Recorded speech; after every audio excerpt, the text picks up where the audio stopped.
What it do, YouTube? Random Reg here, back at you another banger. So today I'm going to react to George Carlin on religion and God. Let's get into it.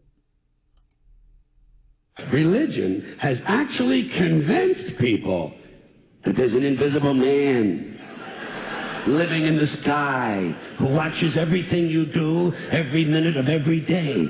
And the invisible man has a special list of 10 things he does not want you to do. And if you do any of these 10 things, he has a special place full of fire and smoke and burning and torture and anguish where he will send you to live and suffer and burn and choke and scream and cry.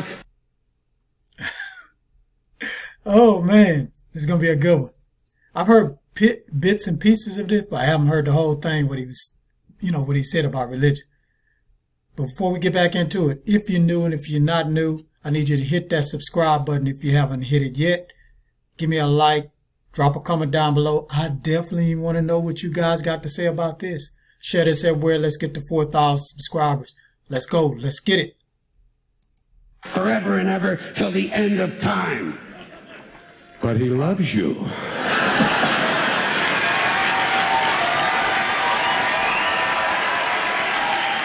He loves you. He loves you and he needs money. He always needs money.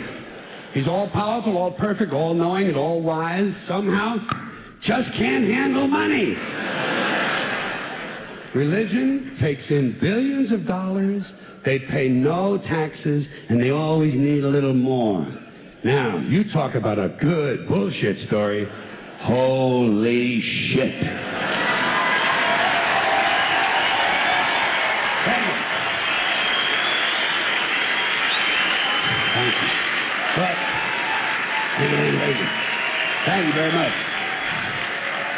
But I want you to know something. This is sincere. I want you to know, when it comes to believing in God, I really tried. I really tried. I tried to believe that there is a God who created each of us in his own image and likeness, loves us very much, and keeps a close eye on things. I really tried to believe that, but I gotta tell you, the longer you live, the more you look around, the more you realize something is fucked up. Something is wrong here. War, disease, death, destruction, hunger, filth, poverty, torture, crime, corruption, and the ice capades. Something is definitely wrong. This is not good work. If this is the best God can do, I am not impressed. Results like these do not belong on the resume of a supreme being. This is the kind of shit you'd expect from an office temp with a bad attitude. It's just between you and me, in any decently run universe, this guy would have been out on his all-powerful ass a long time ago. And by the way, I say this guy because I firmly believe, looking at these results, that if there is a God, it has to be a man. No woman could or would ever fuck things up like this.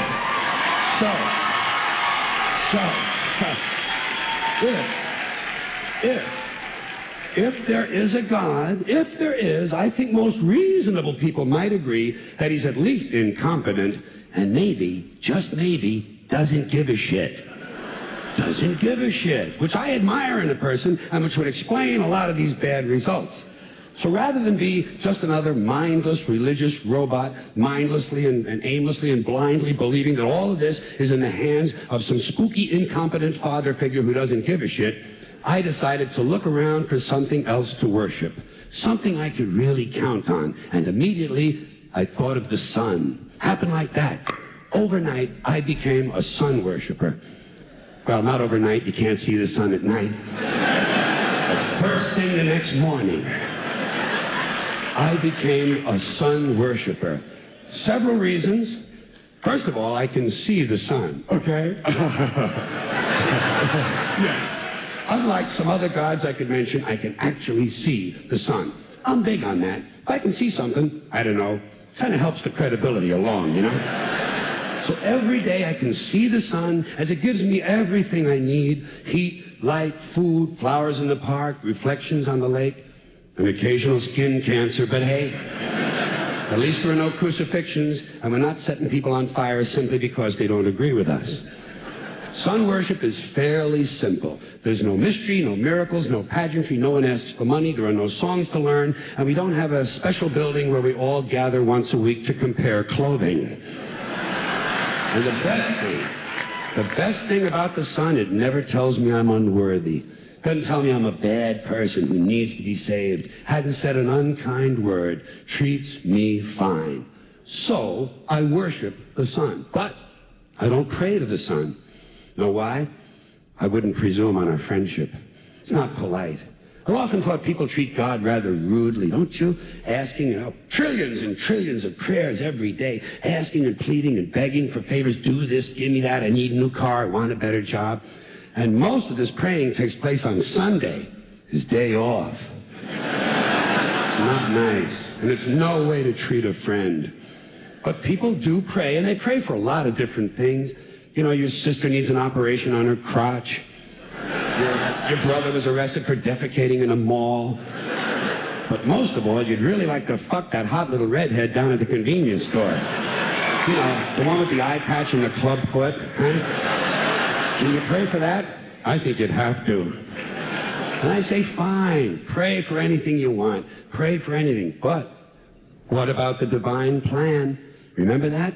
The divine plan. Long time ago, God made a divine plan. Gave it a lot of thought, decided it was a good plan, put it into practice. And for billions and billions of years, the divine plan has been doing just fine. Now you come along and pray for something. Well, suppose the thing you want isn't in God's divine plan. What do you want him to do? Change his plan? Just for you? Doesn't it seem a little arrogant? It's a divine plan. What's the use of being God if every rundown schmuck with a $2 prayer book can come along and fuck up your plans? And here's something else, another problem you might have. Suppose your prayers aren't answered. What do you say? Well, it's God's will. Thy will be done. Fine, but if it's God's will and he's going to do what he wants to anyway, why the fuck bother praying in the first place? Seems like a big waste of time to me. Couldn't you just skip the praying part and go right to his will? It's all very confusing. So to get around a lot of this, I decided to worship the sun. But, as I said, I don't pray to the sun. You know who I pray to? Joe Pesci. Joe Pesci. Joe Pesci. Two reasons. First of all, I think he's a good actor, okay? To me, that counts. Second, he looks like a guy who can get things done. Joe Pesci doesn't fuck around. Doesn't fuck around. In fact, Joe Pesci came through on a couple of things that God was having trouble with. For years, I asked God to do something about my noisy neighbor with the barking dog. Joe Pesci straightened that cocksucker out with one visit. It's amazing what you can accomplish with a simple baseball bat. So I've been praying to Joe for about a year now, and I noticed something. I noticed that all the prayers I used to offer to God and all the prayers I now offer to Joe Pesci are being answered at about the same 50% rate. Half the time I get what I want, half the time I don't. Same as God, 50-50. Same as the four-leaf clover and the horseshoe, the wishing well and the rabbit's foot. Same as the mojo man. Same as the voodoo lady who tells you your fortune by squeezing the goat's testicles. It's all the same, 50-50. So just pick your superstition, sit back, make a wish, and enjoy yourself. And for those of you who look to the Bible for moral lessons and literary qualities, I might suggest a couple of other stories for you. You might want to look at The Three Little Pigs. That's a good one. Has a nice, happy ending. I'm sure you'll like that. Then there's Little Red Riding Hood, although it does have that X-rated part where the big bad wolf actually eats the grandmother, which I didn't care for, by the way. And finally, I've often always drawn a great deal of moral comfort from Humpty Dumpty. The part I like the best, all the king's horses and all the king's men couldn't put Humpty Dumpty back together again. That's because there is no Humpty Dumpty and there is no God. None, not one, no God, never was. In fact, I'm gonna put it this way. If there is a God, may he strike this audience dead. See, nothing happened. Nothing happened. Everybody's okay. All right? Tell you what. I'll raise the stakes a little bit. If there is a God, may he strike me dead. See, nothing happened. Oh, wait, got a little cramp in my leg. And my balls hurt. Plus, I'm blind. Oh, now I'm okay again. Must have been Joe Pesci, huh? God bless Joe Pesci. Thank you all very much. Joe bless. All right, guys. The man be saying what he want to say what is in his heart. And I heard he's an atheist, so that's why he's saying what he's saying. But he does say, hey, religion, it's all about that money. You know what I'm saying? It's all about going to church and giving up that money. So I agree with him on that. I mean, but you got people out there that's pastors of churches all about the money. Then you got some real pastors that's really out there trying to help people. You know what I'm saying? But as far as believing there's no God, I'm not there with him.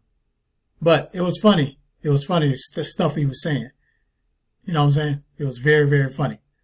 So this was a long video, so I'm just going to do thumbs up or thumbs down. 2 thumbs up. It was funny. Some of the stuff was truthful about religion, but he made it funny. It was definitely funny. Now, guys, I want to know what you guys got to think. Make sure you put their comments down there, in the comment box.